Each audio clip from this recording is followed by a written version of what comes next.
Welcome to this special episode of Rio Presents. Today, we're going to do something different, guys. We're just going to take it somewhere else and present the view from one of Africa's most recognisable players. Anytime Ghana is going to play, they know I'm going to score.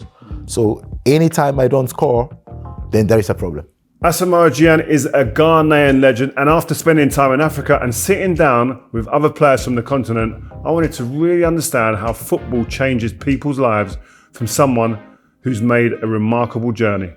The culture, when we get there, seeing different culture, African culture coming together. Gyan tells us about the challenges you face when you become one of the highest paid players in the world. Yes, the highest paid player in the world after coming from a small village in Ghana. And you'll hear about an important letter from Nelson Mandela, what it means to play for your nation, and why African players and tournaments aren't respected enough on the world stage. When it's time for AFCON, we make sure we do everything possible to go to AFCON. When we go into the field, the way we sing. AFCON is something no African football player should joke about. Billions of people watch footballers on the TV without really understanding them as people. But I got to know Asamoah more, and I hope you enjoy understanding him as a person too.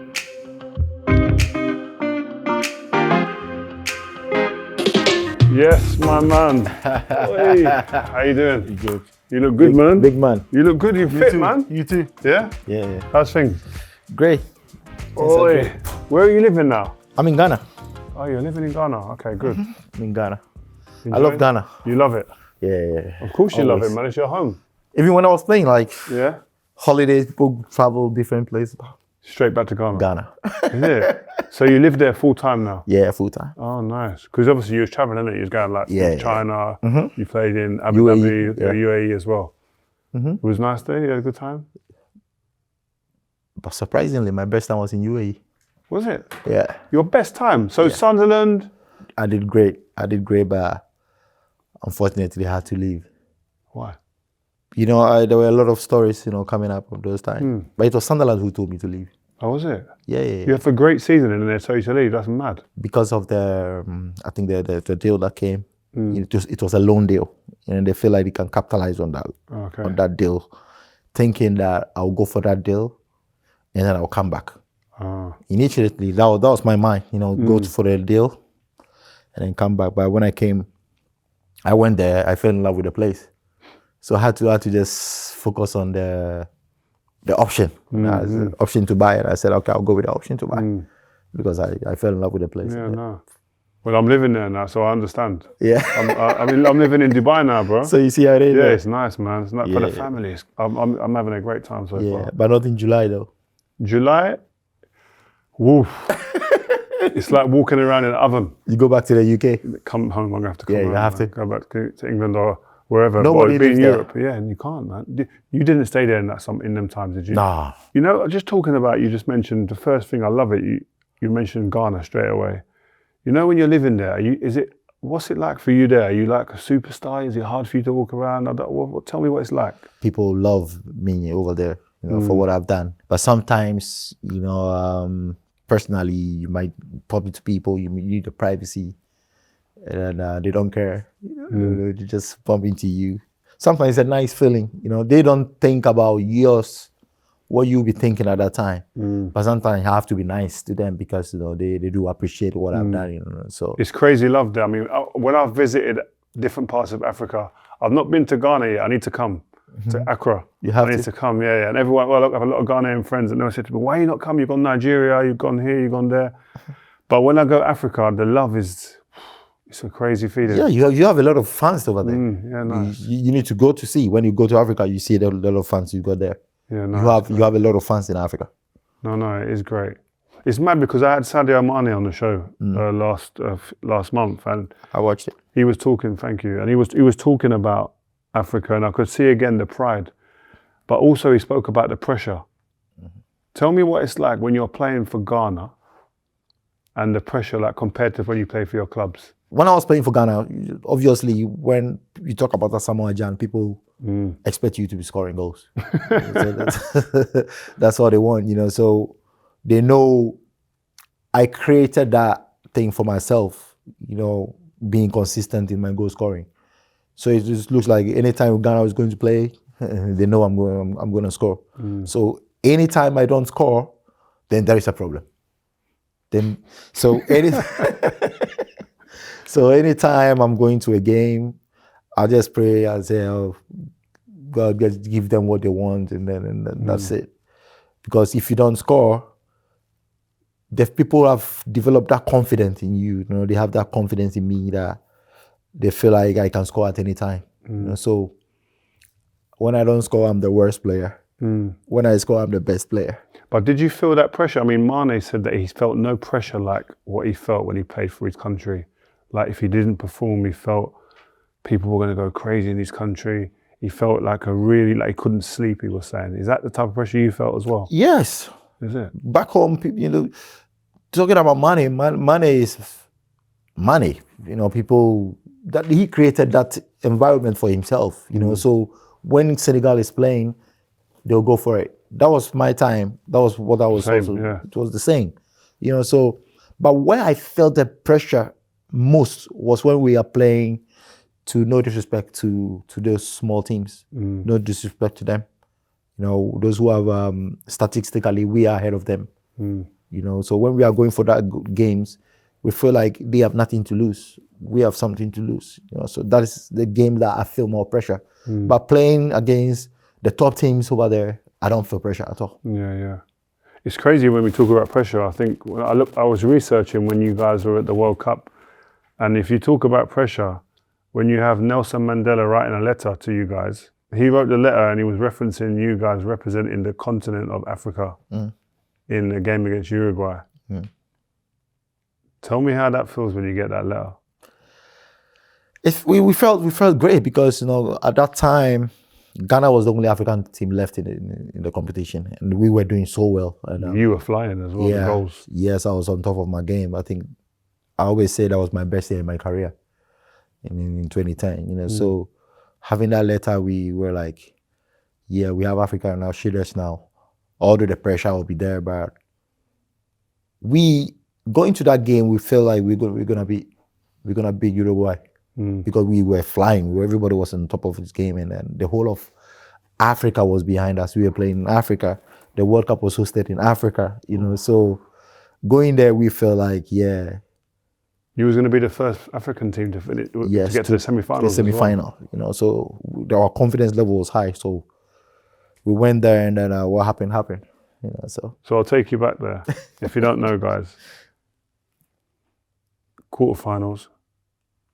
Uruguay, you head the ball towards goal. Suarez handballs the ball and gets sent off. What went through your mind in these moments? I was like, this is it. And at the back of my mind, I'll take you back. A day before the game, after training, we had a penalty shootout. I called a goalkeeper, and I had to take 20 penalties. 20? I took 20 penalties. I scored 20. No. Yes. So, you know, this superstition thing, I was like, so what if we have a penalty tomorrow? I'm going to kick it. So when the penalty came, I was like, this is it. So on the back of my mind, something said, I was hearing voices like, don't shoot. And I was the first penalty taker. I had to shoot the penalty. So I was like, yeah, this is me. I have to just take it. So I went there, and I shot it, and it hit the post. And that moment was crazy. Yeah, tell me how you feel, because we've seen some big superstars, Baggio, among many others over the years, miss big penalties in tournaments. Take me back to that moment and the feeling. What are you thinking about immediately? I let Africa down. That was one of my worst moments in my career. Worst moment. I would have ended my career at that time. Ended it? Yeah, I would have. You remember after the game, we went to a penalty shootout, and I took it first. I was the first person to take it. So that was what revived my career. Going to that penalty shootout and then scoring. That was what revived my career. I would have ended my career that day. Was you scared? You must have been scared walking. I was scared. Your legs must have been gone. I was gone. My head, everything was gone. I was gone. I was emotional, like it's crazy. But I went there during the penalty shootout. I said to myself, it was just a mistake. Just go and prove to people you can score. I went there, took it, and I scored, and that was what revived my career. Wow. Do you think about like you heading the ball into the goal, and that moment could have changed everything, but then Suarez handballs the ball? That would have changed everything for Africa, because we were flying. We were every Africa was behind Ghana. You know, we were hosting in Africa. It was in our zone, so everybody was behind us, and we felt so much confident that we could do something. So at that moment,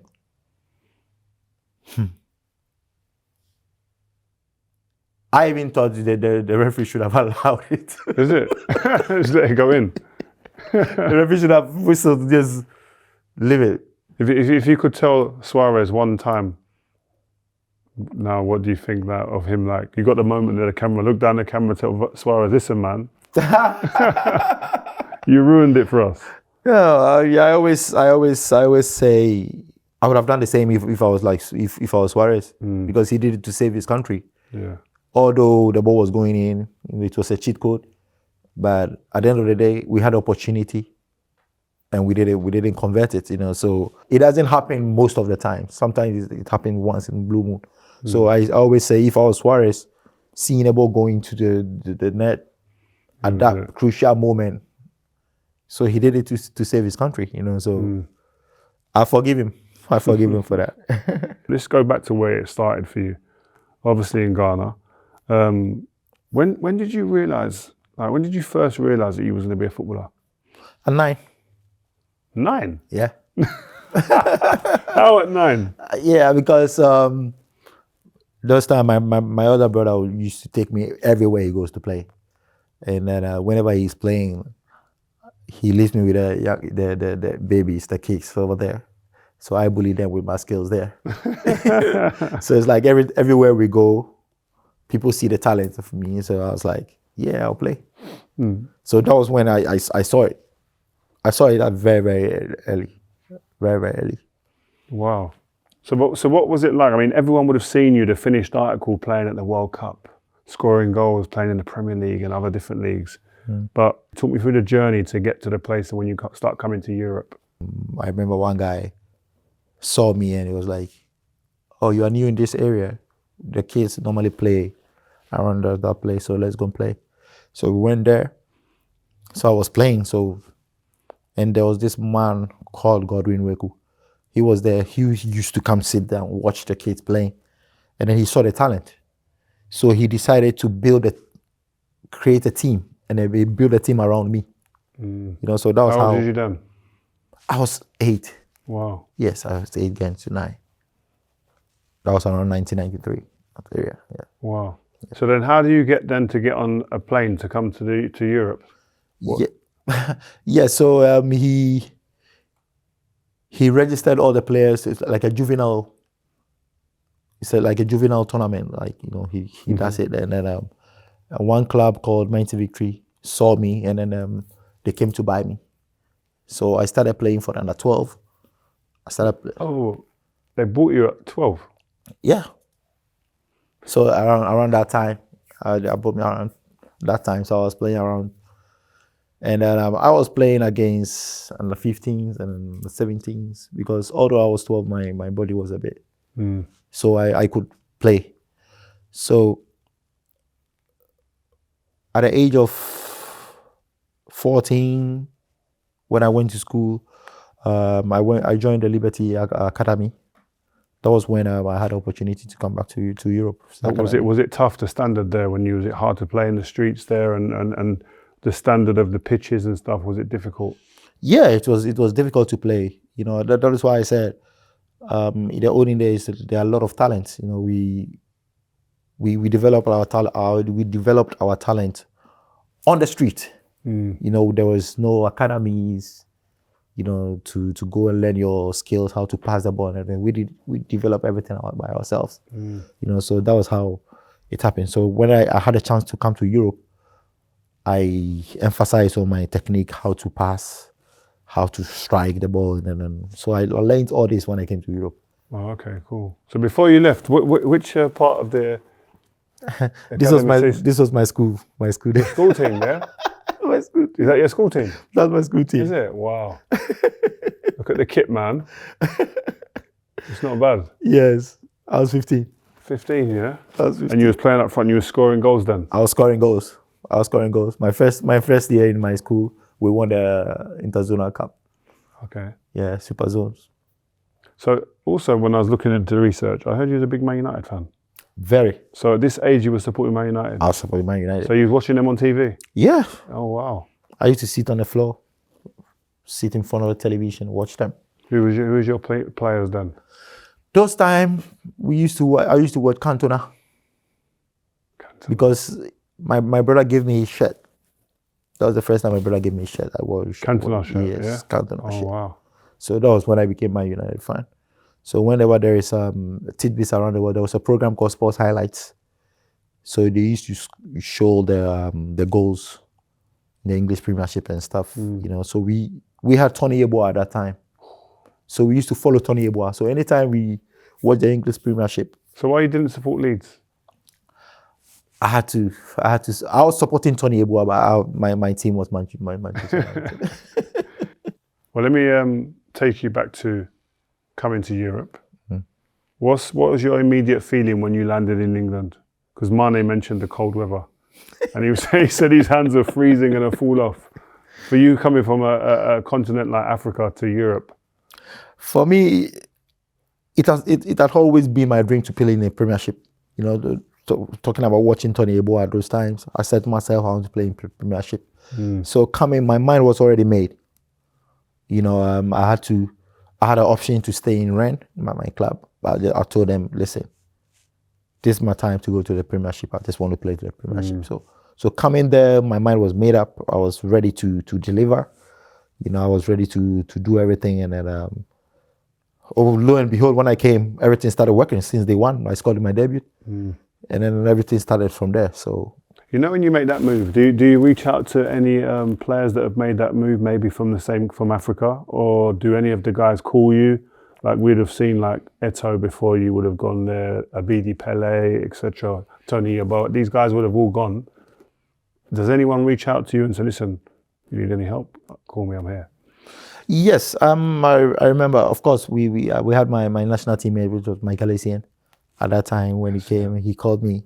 He was like, "Oh, so you're coming?" And I said, "Yeah, I'm coming." And I remember jokingly, I said, "I'm gonna score against Chelsea," and then we all laughed about it. And it was just a brief conversation. And then he wished me luck, and then that was it. And lo and behold, I scored against Chelsea. Did you?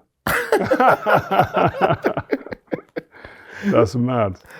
What would be the advice that you'd give to any young aspiring, especially African player that's making that journey to Europe or the Premier League? What's the things to look out for?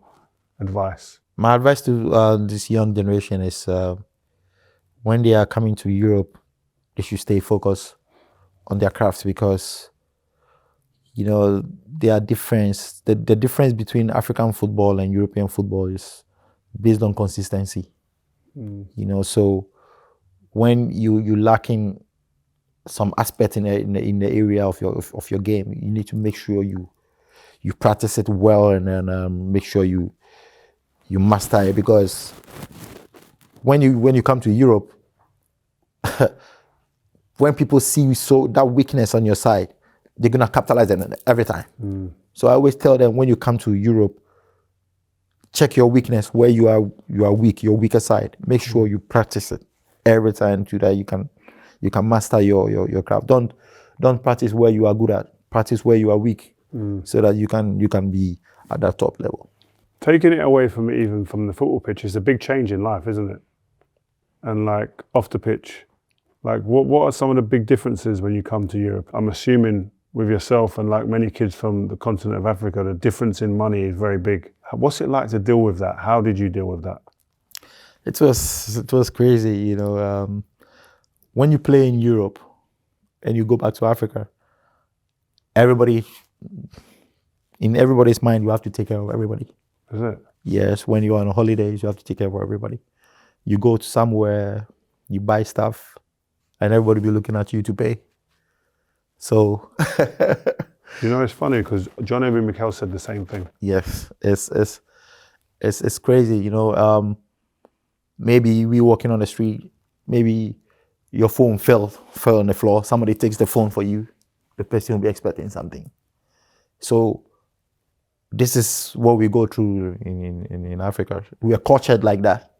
So we have to just deal with it. Well, how do you deal with that? Like, that's a big responsibility, man. Very, very big responsibility. And pressure. Pressure, big pressure, but we see, I just say we are in Africa, you know, so we have to just deal with it. Sometimes we get frustrated, all right, you know, that is when we try to hide ourselves from people and stuff. But at the end of the day, you go in the midst of people, and when you go in the midst of people, you still see the same thing, you know, so we have to just deal with it.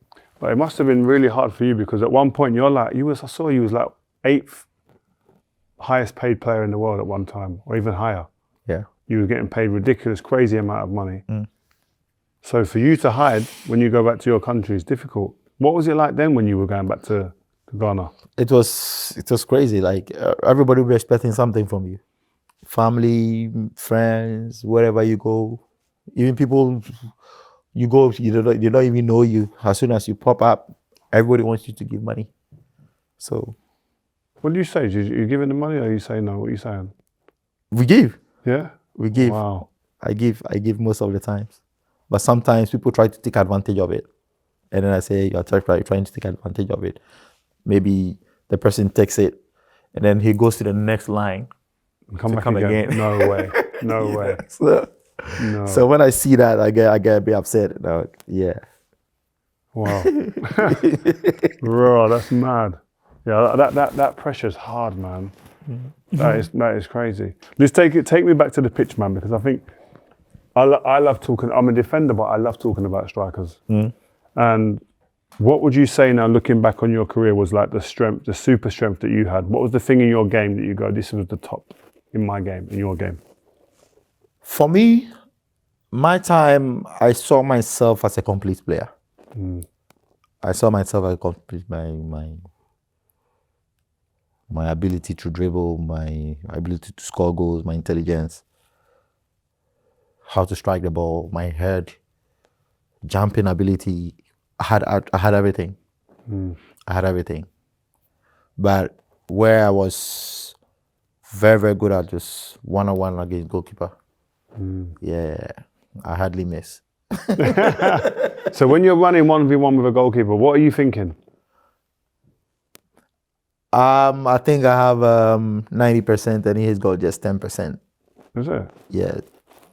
I have to decide where to do it. It's like you're going to play a penalty. A penalty, you have like 95%. The goalkeeper's got just 5%. So that is what I put in my mind. I'm in control, so I don't have to panic. Was you one who wanted to take the keeper on, or more you just hit a place? Sometimes I try to, when I see I have to take him one-on-one on, I'll just do it. When I see, okay, it's not advisable, just put it there and then just go and celebrate.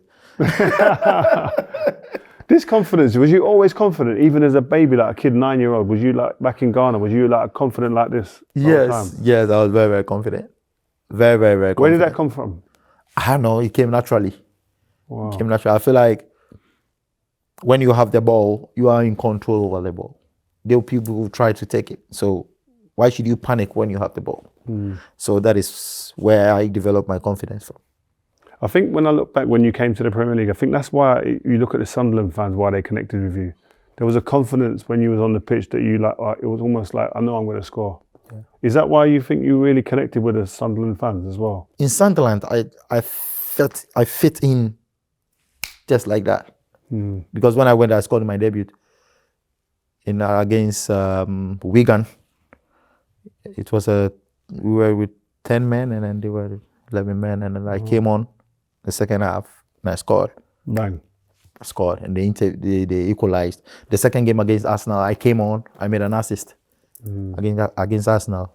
Darren Ben scored, so everything started from there. So, by the way, I'll text Anton because I know you played with Anton. at Sunderland for a year. So I said to him, yes, Ant, quick one, just going to interview Gyan or Asamoah for my program. Have you got anything on him? He said, okay, 1 minute. He said he always was singing and dancing. Always done crazy dances after goals. We always spoke about dancing after goals, like he just said, before he came. He says, great finisher, and always took responsibility as he wanted to be known as the best of all time. And the last one, he said, by the way, this will make you laugh. He's a singer, and his name is not Asamoah Gyan. His stage name is Baby Jet. Is that for real? You a singer? When you come to Ghana and they say, straight from the airport, and then say, you ask who is Baby Jet. And that's you, yeah? Everybody. Is it? Everybody knows that. The president knows, everybody knows my nickname. So what music are you singing? Oh, that was those times. That was my nickname, Baby Jet. Oh. That's my nickname. So in Ghana, everybody knows me as Baby Jet. Right. How you just said it so casually? Even you asked the president. You know the president like that, yeah? No, I mean, it's a name, it's a common name in Ghana. Oh, okay, cool. When you mention that name, that Baby Jet name. And everyone will just say you. Yeah. Everybody knows it. Wow. Wow. Anton loves you, man. The way he speaks about you, I love him. you. Sometimes we had to even pray with Karen Richardson. Yeah? We had a prayer group. Is it? That we pray. Yeah, we pray before the game. So Anton, you and Kieran. Kieran. And I think Enua. We had a group, that group. How important was God and prayer to you? Yes. Yeah?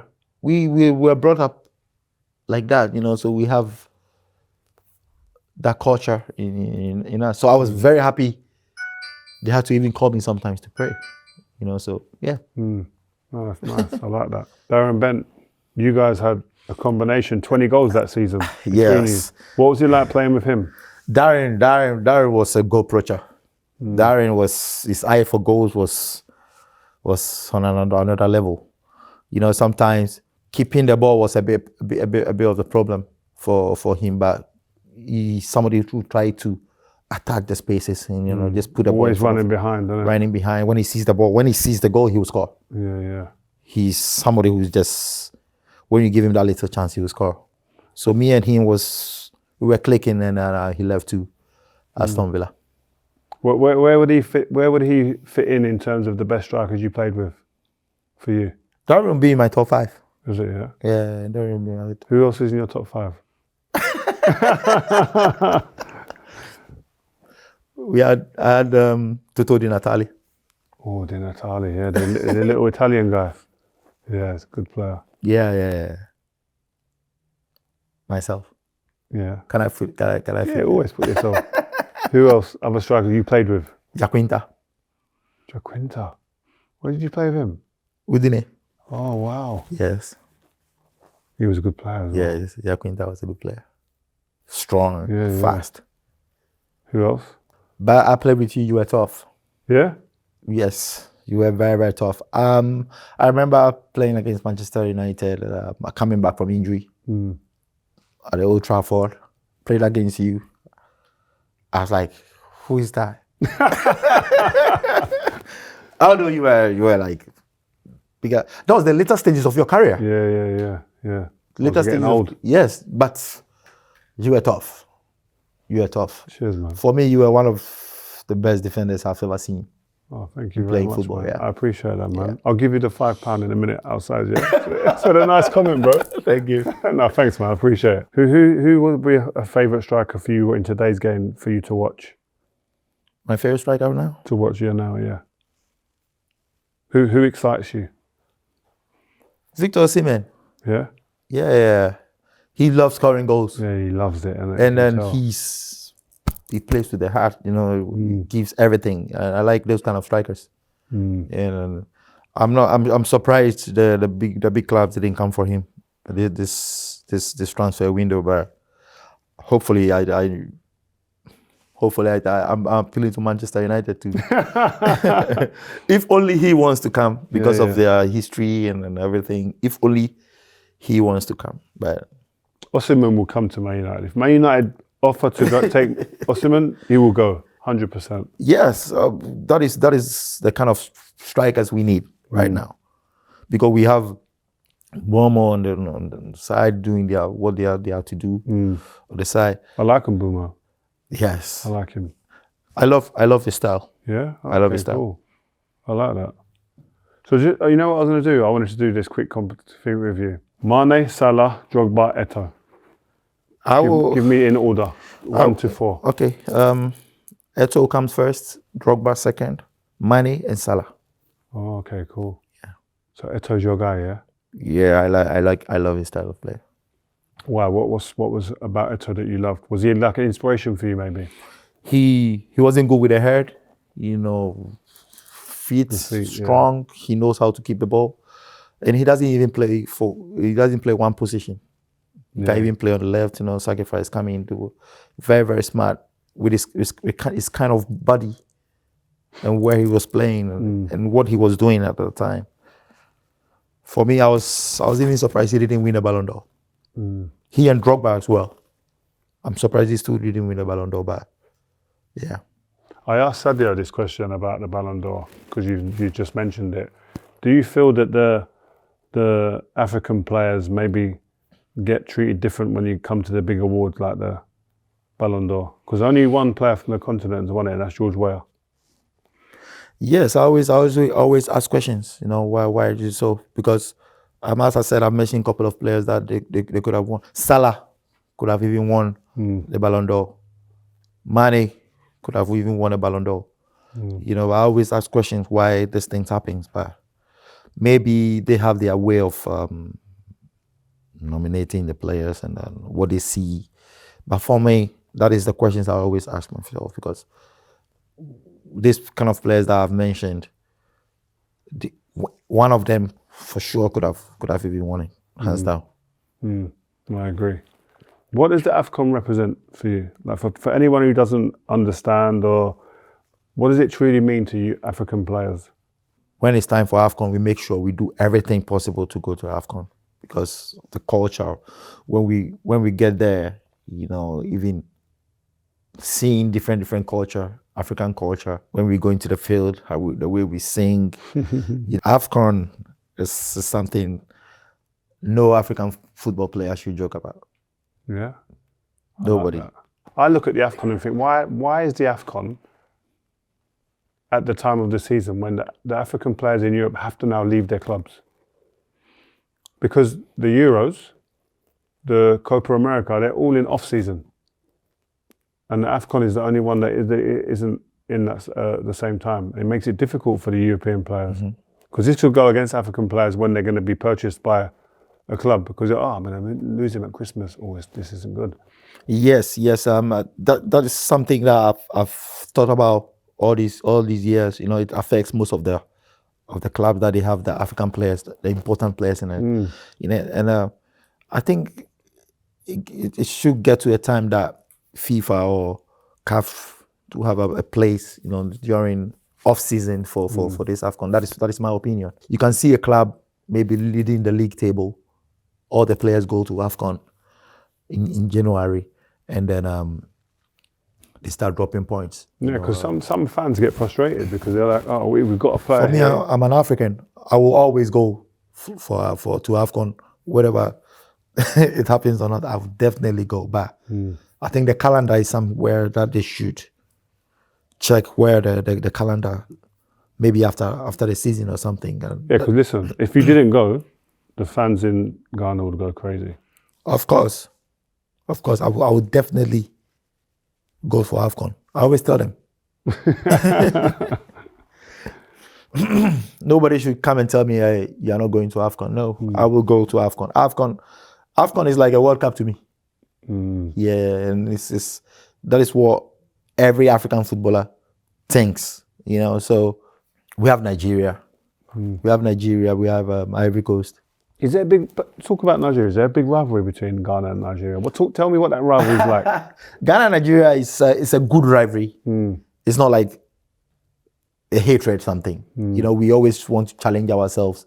They always want to beat us in everything. Yeah. Even with Jollof. With Jollof, you know, with Jollof. But at the end of the day, we love each other. Like we are very good rivals. Very, very good rivals. So anybody who say we hate each other now, that's not it. We love each other, but we don't want the other side to win in anything. If maybe me and my brother, we're doing something, I don't want him to win, he doesn't want me to win. It doesn't mean we don't love each other. Ghana and Nigeria loves each other. But it's just like that. It's a good rivalry, and I'm loving it. Good. So is there any young players to look out for? I mean, we've got all these superstars from Africa, but is there any young ones that we should look out for that you go, you know what, I can see he's going to be a star? Kudus is doing well. Mohamed Kudus. Yeah, I suppose. Mohamed Kudus is doing well, and I wish him well. He's somebody who is coming up to the ranks right now, and people should watch out. And I'm always praying for him to take good care of himself, you know, to make sure he gets to that top level. Well, bro, listen, really appreciate it. Thank you for your time, man. Thank you for having me.